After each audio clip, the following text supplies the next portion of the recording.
চিংড়ি মাছ নিয়েছি, এই দেখুন এরকম সাইজের চিংড়িও নিয়েছি। নুন হলুদ মাখিয়ে নিয়েছি ভালো করে। এরপর কিছু মশলা দেবো ম্যারিনেট করার জন্য। ধনে গুঁড়ো দিলাম একটা থালাতে, জিরা গুঁড়ো দিলাম, কাশ্মীর লঙ্কার গুঁড়ো দিলাম, গোলমরিচের গুঁড়ো দিলাম,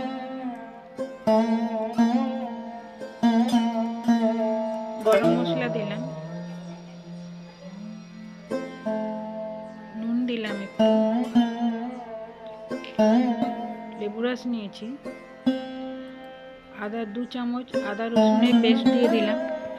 এরপর লেবু রস দিলাম, দিয়ে এটা ভালো করে মাখিয়ে নেব।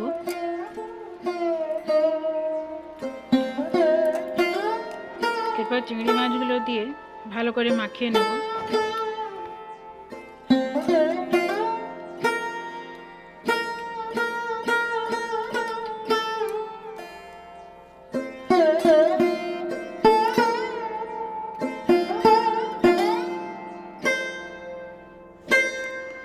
এরপর একটি থালাতে আমি এখানে চাল গুঁড়ো নিয়েছি, বেসন নিয়েছি, চাল গুঁড়ো 1 চামচ, বেসন 1 চামচ, আর সুজি নেব 2 চামচ।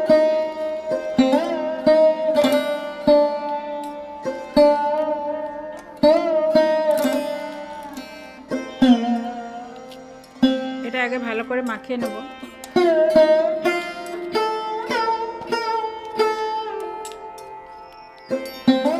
মাখানো হয়ে গেছে, থালার মধ্যে একটু ছড়িয়ে দেবো। এগুলো একটু ভালো করে মাখিয়ে দিলে মিশিয়ে দেবো।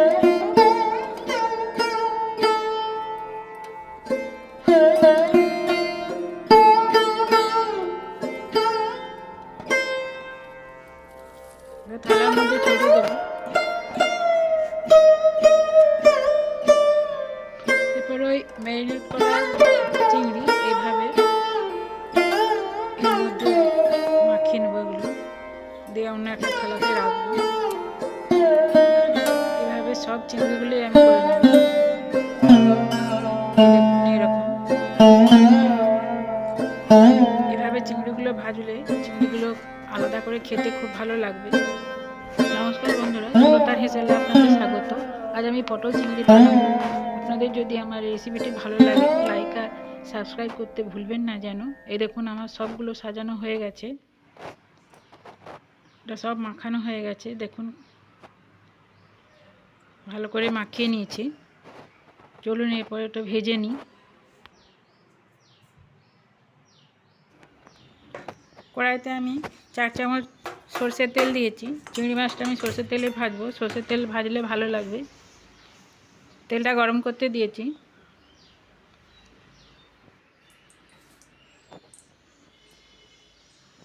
গ্যাসের আঁচটা কমিয়ে রাখবো। রেখে একে একে চিংড়ি মাছগুলো দিয়ে চিংড়ি মাছগুলো আমি সব ভেজে নেব।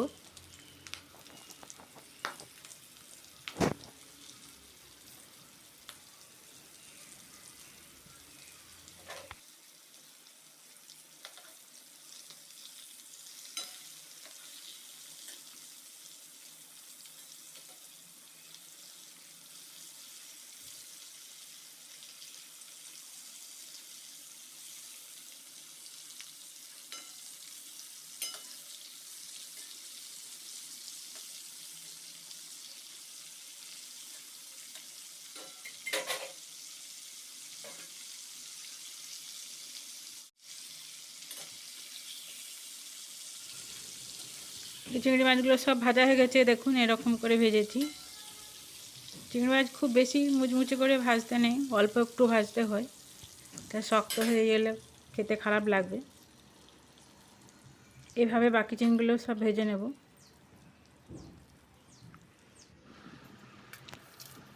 চিংড়ি মাছগুলো সব ভাজা হয়ে গেছে। এই দেখুন কত সুন্দর হয়েছে। এটা বিকালে চায়ের সাথে খেতে দারুণ লাগবে। একটু সসের সাথে যদি এটা খাওয়া হয়, টমেটো সসের সাথে, খুবই ভালো লাগবে।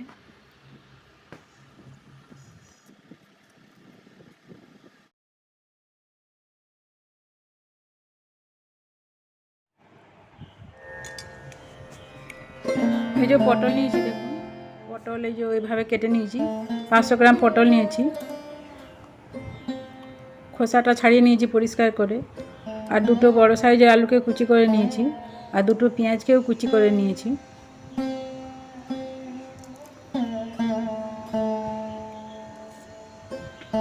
আর এই চিংড়ি মাছগুলো ভাজা হয়ে গেছে। এরপর চলুন আমরা রান্নাটা শুরু করি। পটল চিংড়ি মাছের তেলটা আছে 3 চামচ। এই তেলে আমি পটলগুলো ভেজে নেব। প্রথমে আলুগুলো দিই।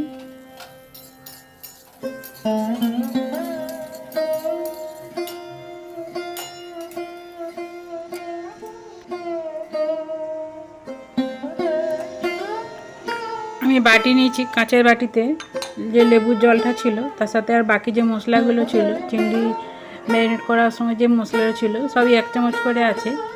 গরম মশলাটা আছে, ধনে গুঁড়ো, জিরে গুঁড়ো, রেড চিলি পাউডার, কালো গোলমরিচের গুঁড়ো সব জলে দিয়ে দিলাম। এবার এটা একটু জলে ভিজিয়ে রাখবো।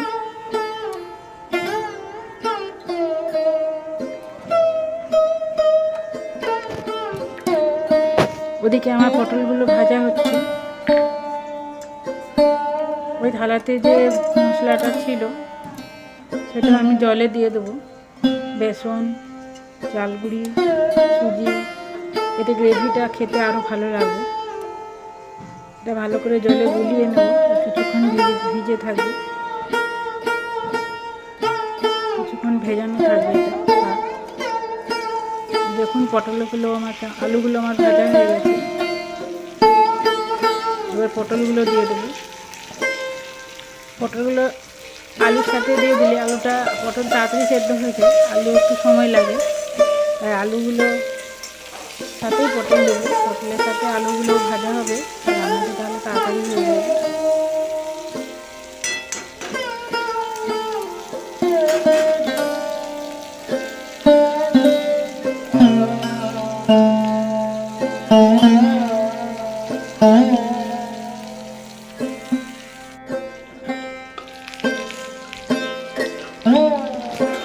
পটল আর আলু দেখুন ভাজা হয়ে এসছে। এই দেখুন, এরপর আমি তুলে নেব অন্য একটি পাত্রে।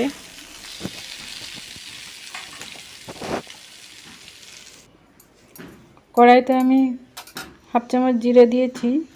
এরপর পেঁয়াজগুলো দিয়ে দিলাম। পেঁয়াজগুলো একটু নরম করে নেব।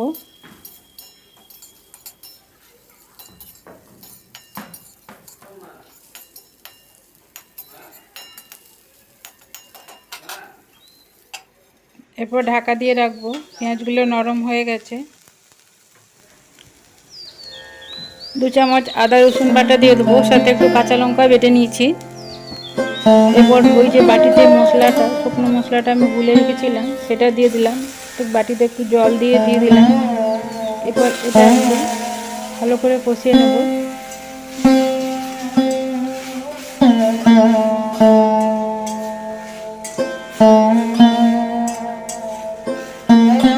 একটু সময় লাগবে এটা কষাতে, কম আঁচে করতে হবে, নাহলে কড়া ধরে যাবে।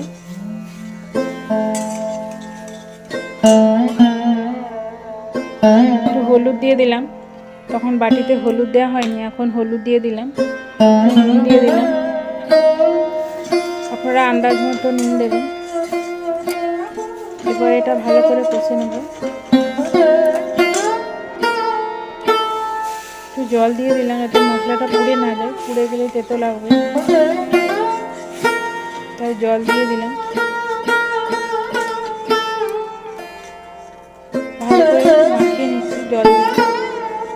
ধীরে ধীরে মশলাটা আমার কষা হচ্ছে।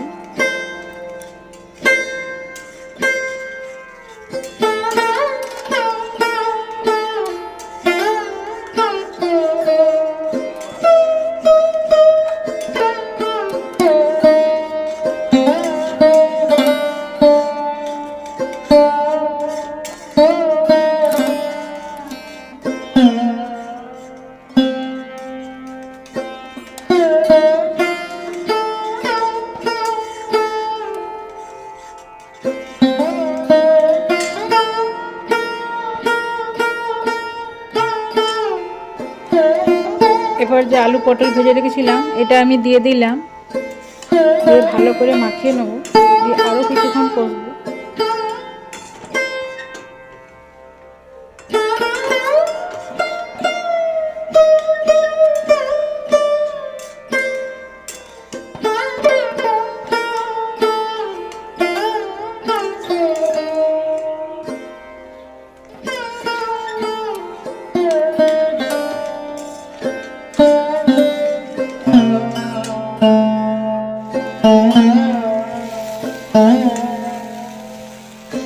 দেখুন ভালো করে আমার কষানো হয়ে গেছে, আমি একটু ঢাকা দিয়ে ভালো করে কষে নিয়েছি। এরপর 1 চামচি জল দিয়ে দেবো। আমার এটা 5 জনে খাওয়ার মতন আছে। 500 গ্রাম পটল আছে, 4টা আলু, কড়াটা মোটামুটি 1 কড়াই হয়েছে, তাই 1 জামবাটির মতন জল দিলাম, দিয়ে ঢাকা দিয়ে দেবো যতক্ষণে সেদ্ধ হচ্ছে, মোটামুটি 5 মিনিট। 5 মিনিট পরে আমি ফিরে এলাম। এই দেখুন ফুটতে শুরু করেছে, মনে হয় আলুগুলো সেদ্ধ হয়ে এসছে।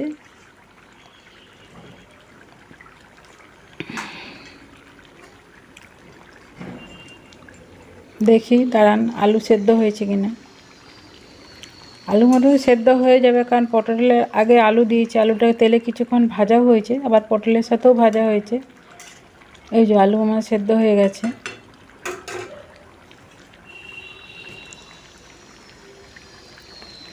এরপর আমি চিংড়িগুলো দিয়ে দেব একে একে।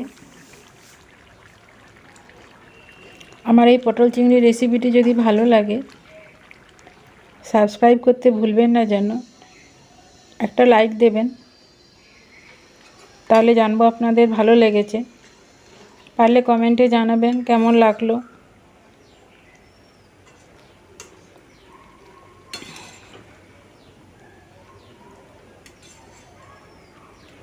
বেল আইকনটি যদি প্রেস করেন তাহলে আমি আর যে পরের রান্নাটি সেটা আপনি আগে পেয়ে যাবেন, যদি আমার রান্না ভালো লাগে।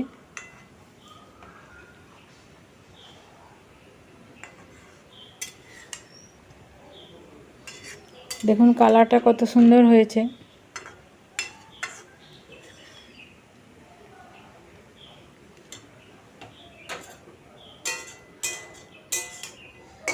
এটা মোটামুটি আমার হয়ে এসছে। আর 4 মিনিট আমি চিংড়ি মাছের সঙ্গে পটলটা একটু ফুটিয়ে নেব, চিংড়ি মাছের স্বাদটা পটলের সাথে ঢুকবে। এটা হয়ে গেছে।